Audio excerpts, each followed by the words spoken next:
السلام علیکم ورحمۃ اللہ۔ اس موضوع پر ہر ایک کو گفتگو کا حق حاصل ہے۔ ہر شخص اپنے اپنے زاویہ سے دیکھتا ہے۔ طبیعیات کے یا فزکس کے علماء یا اساتذہ اس کو اپنی نظر سے اگر دیکھیں گے، اس پر اسپیس کی نقطہ نظر سے، ٹائم کی نقطہ نظر سے، ٹائم کی وسعت کی نقطہ نظر سے، تسخیر کی نقطہ نظر سے، اور کمپریشن، دیگر بہت سی اصطلاحات ہیں ان کے پاس، جس بھی حوالے سے اس پر بات کرنا چاہیں گے ان کا پورا حق ہے۔ اس طرح روحانیات کے علماء، علماء ظواہر، شریعت و طریقت کے علماء اپنے اپنے ذوق اور شوق کے مطابق، اپنی اپنی بساط کے مطابق، اپنی اپنی معلومات کے مطابق اس پر بات کرنا چاہیں گے تو واقعہ معراج میں ہر گفتگو کرنے والے کے لیے ایک حد تک گفتگو کرنے کی گنجائش موجود ہے۔ باقی اس کی کلیت کیا ہے کہ میرے آقا و مولا علیہ السلام کے معراج کو سمجھنے کے لیے ضروری ہے کہ آپ کی ابتدا کو سمجھا جائے۔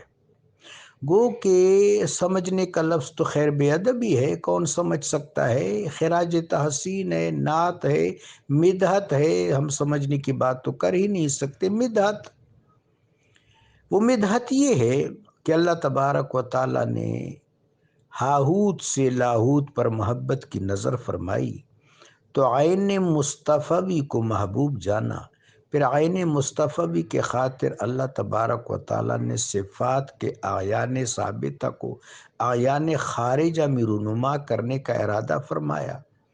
کن کا صوت سرمدی بلند ہوا اور فیکون کا عمل شروع ہوا۔ فیکون کے عمل کے نقطہ آغاز پر تعین اول یعنی نور محمدی ہے، جوہر محمدی۔ صوفیاء کرام اس فیکون کے اس تعین کو نظریہ حقیقت محمدیہ کہتے ہیں اور باقی کائنات کو حقیقت محمدیہ کی توسیع اور تبسیط کہتے ہیں۔ اور اس عمل میں بڑے بڑے بزرگ شامل ہیں، شیخ اکبر رحمۃ اللہ علیہ شامل ہیں، امام غزالی شامل ہیں، اس میں صوفیاء اکرام سارے کے سارے شامل ہیں، سارے کے سارے، حکیم الامہ حضرت اقبال شامل ہیں، خواجہ سرمد شامل ہے، میرزاد عبد القادر بیدل شامل ہے، حتیٰ کہ ڈاکٹر آئنسٹائن ایک جگہ لکھتے ہیں کہ میں سوچتا ہوں کہ اس کائنات کا آغاز جو ہے ایک جوہر اکمل سے ہوا ہوگا۔ اس کے بعد جب میرے آقا و مولا علیہ السلام کے معراج کا مرحلہ آیا تو معراج چار گنا ہے: معراج مکانی، معراج زمانی، معراج ماوائی، معراج لامکانی۔ معراج مکانی یہ ہے کہ اللہ تبارک و تعالی جل شانہ نے اپنے حبیب کو تمام مکان کا، تمام محسوس و مشہود جان کا معراج کرایا۔ یہ معراج مکانی ہے، پوری زمین کا۔ سبحان الذی اسری بعبدہ لیلا من المسجد الحرام الی المسجد الاقصی الذی لنریہ من آیاتنا انہ هو السمیع العلیم، اس میں معراج مکانی کا ذکر ہے۔ اس کے بعد معراج زمانی، میرے آقا و مولا علیہ السلام کو پورے وقت کا ماضی، حال، استقبال، اثر، دہر، اکنون، اس پورے زمان کا معراج کرایا گیا۔ آپ نے ماضی کو بھی دیکھا، اپنے حال کو بھی دیکھا، اپنے مستقبل کو بھی دیکھا۔ معراج زمانی کے بعد آپ کو معراج ماوائی کرایا گیا، اور تین سواریوں کا، معراج زمانی و مکانی کے لیے براق، معراج ماوائی کے لیے طیار کا استعمال ہوا۔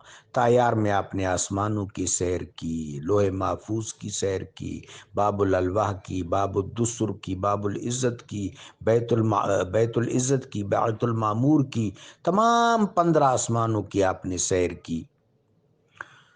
اور اس کے بعد آپ رف رف پر براجمان ہوئی، نور کی سواری ہے، اس میں آپ نے عالم بالا یعنی لامکان کی سیر کی اور اللہ تبارک و تعالی جل شانہ کی دیدار کا شرف حاصل کیا۔